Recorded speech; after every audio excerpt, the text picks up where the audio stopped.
field, of that unearthly state where pain dissolves away,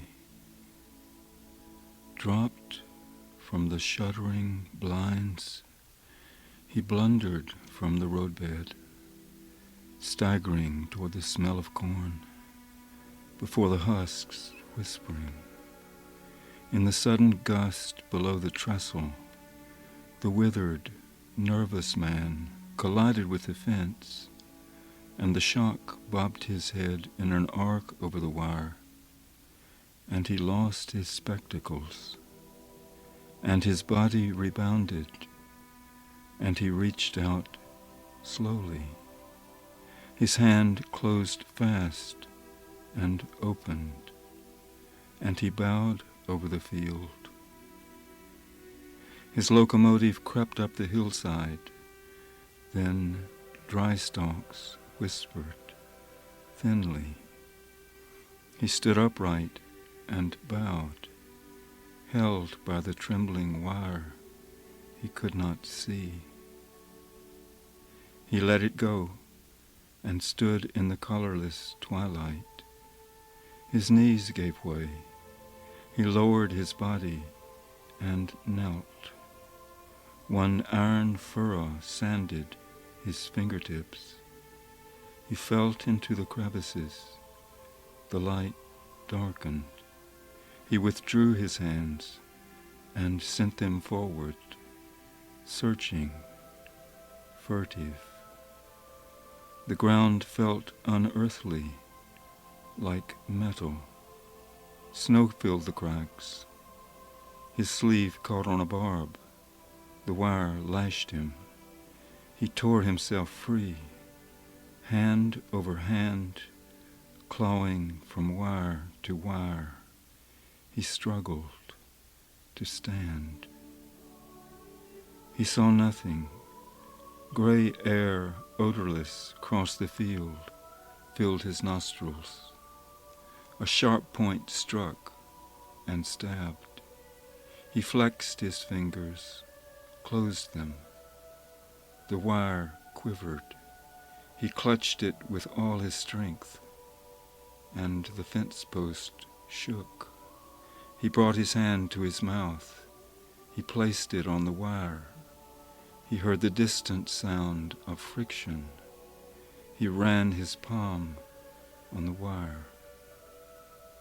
The wind rose, stalks rasped.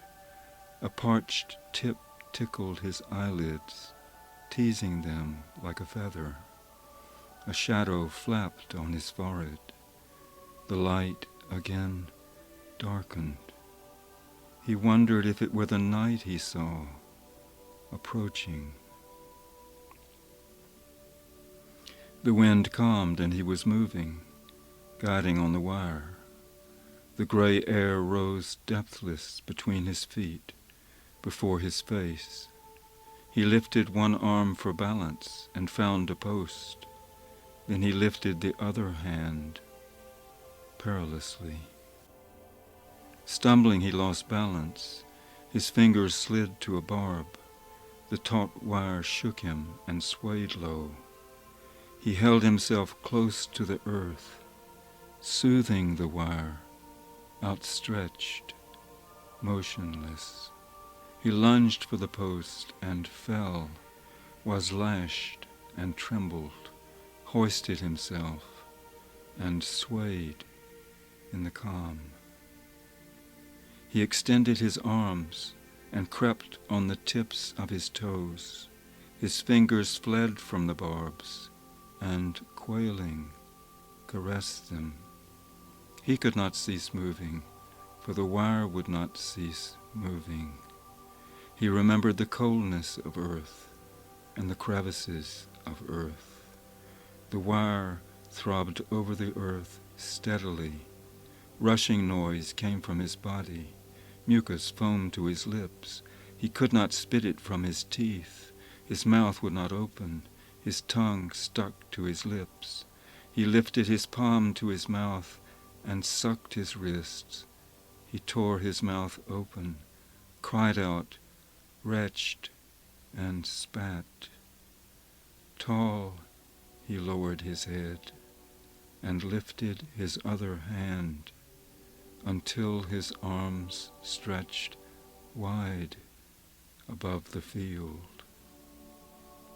After a long while, the fence did not end, and the man stepped past one post after another.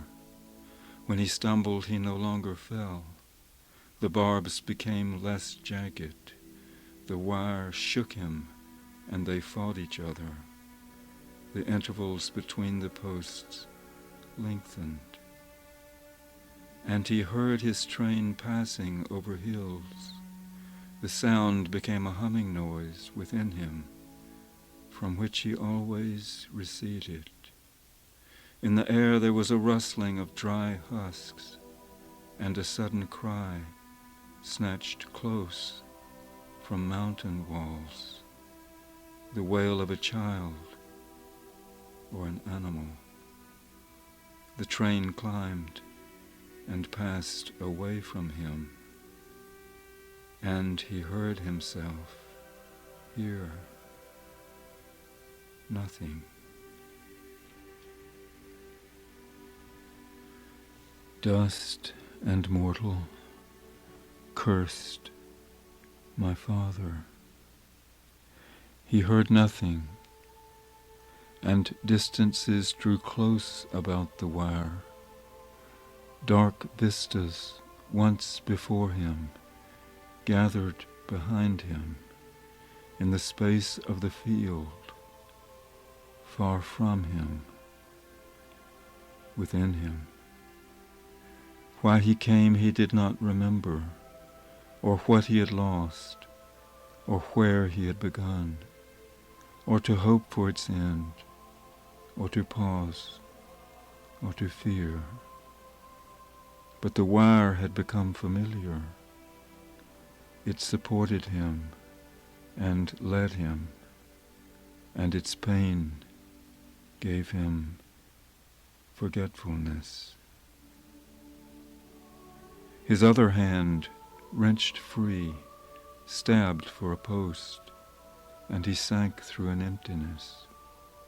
He was aware of nightfall and acknowledged his fear. He remembered without protest that he had moved for a long while and could not stop himself, even from falling. He rose again slowly. The wire had turned. He followed. He toiled a level ground. He bent his head on a hillside. Again and again he turned in the hollows of his memory. The cavities in his knees spread into his belly, his chest, his throat. He felt himself floating with the paralyzed, inert movement of a dream. When he tried to recover, he lost himself in his blindness, in the darkness, in the field. But the wire held him. The punctuated strands smoothed down his hands, and the wire became smooth. Dust and mortal, cursed my father. The wire held him upright and kept him moving, for he could not move alone. Dust and mortal, cursed my father. The wire became his direction, for alone he was lost. Dust and mortal, cursed my father.